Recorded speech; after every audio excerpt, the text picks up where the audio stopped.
Vaniyappara infant Jesus പള്ളിയിലെ കല്ലറ കഴിഞ്ഞ 13-ന് സംസ്കാര ചടങ്ങുകൾക്കായി തുറന്നപ്പോഴാണ് പായയിൽ പൊതിഞ്ഞ നിലയിൽ മൃതദേഹമെന്ന് സംശയിക്കുന്ന വസ്തു കണ്ടെത്തിയത്.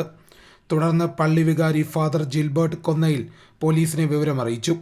അന്ന് കല്ലറ തുറന്നപ്പോൾ ഞങ്ങളുടെ കൈക്കാരന്മാർ 2 പേര്, ഇതുമായിട്ട് സഹായിക്കുന്ന 2 പേര്, പിന്നെ മരിച്ച വ്യക്തിയുടെ ആയിട്ട് ബന്ധപ്പെട്ട 2 പേര്, അങ്ങനെ ടോട്ടൽ 6 പേര് ചേർന്ന് കല്ലറ തുറന്നപ്പോൾ നമുക്ക് സംശയം തോന്നുന്ന രീതിയിൽ, അതെന്താണെന്ന് ഇതുവരെ ഞങ്ങൾക്ക് ക്ലാരിറ്റി ഇല്ല, സംശയം തോന്നുന്ന രീതിയിൽ ഒരു പെട്ടിയോട് കൂടെ ചേർന്ന് വേറെ ഒരു പെട്ടി കൂടി, ഒരു ബോഡി കൂടി കിടക്കുന്നതായിട്ട് ഞങ്ങൾക്ക് തോന്നി. അത് കൈക്കാരന്മാർ എന്നെ വിളിച്ചറിയിച്ചു. വിളിച്ച സ്പോട്ടിൽ തന്നെ ഞാൻ അവരോട് പറഞ്ഞു, ആ കല്ലറ സ്ലാബ് ഇട്ട് മൂടി പഴയതുപോലെ തന്നെ വെക്ക്, എന്നിട്ട് വേറൊരു കല്ലറ തുറന്ന് അന്നത്തെ സംസ്കാരം നടത്താൻ പറഞ്ഞു.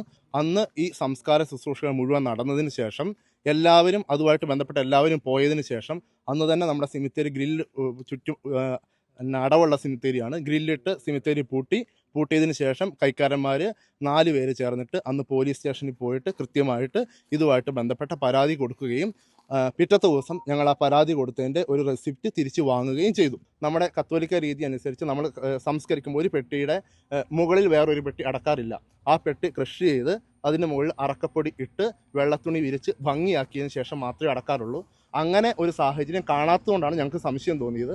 നാട്ടുകാരനിട്ട ഫേസ്ബുക്ക് പോസ്റ്റിലൂടെയാണ് സംഭവം പുറത്തറിഞ്ഞത്. ദുരൂഹത തോന്നിയപ്പോൾ പോസ്റ്റ് ഇട്ടതാണെന്ന് നാട്ടുകാരൻ ജിൽസ് ഉണ്ണിമാക്കൽ പറഞ്ഞു. ക്രിസ്ത്യൻ സമുദായത്തിൻ്റെ ഒരു സിമിത്തേരിയിലും പള്ളിയായിട്ട് ബന്ധപ്പെട്ട ഒരു സിമിത്തേരിയിലും പഴമ്പായ്ക്കകത്ത് പൊതിഞ്ഞൊരു ബോഡി അടക്കാറില്ല. അത് അറിഞ്ഞവർ അത് ഒതുക്കി വെക്കുകയാണ് ചെയ്തത്. ആരും പുറത്ത് പറഞ്ഞില്ല. എല്ലാവരും സ്വകാര്യമായിട്ട് മാത്രം അങ്ങോട്ടും ഇങ്ങോട്ടും പറഞ്ഞുകൊണ്ടിരുന്നു. പക്ഷേ ആരും അത് പുറത്താക്കാൻ തയ്യാറില്ലായിരുന്നു. ഞാൻ മാത്രമേ അത് വാർത്തയാക്കിയുള്ളൂ. പോലീസ് അന്വേഷണം പുരോഗമിക്കുകയാണ്. അന്വേഷണത്തോട് പൂർണ്ണമായും സഹകരിക്കുമെന്ന് പള്ളി വികാരി വ്യക്തമാക്കി.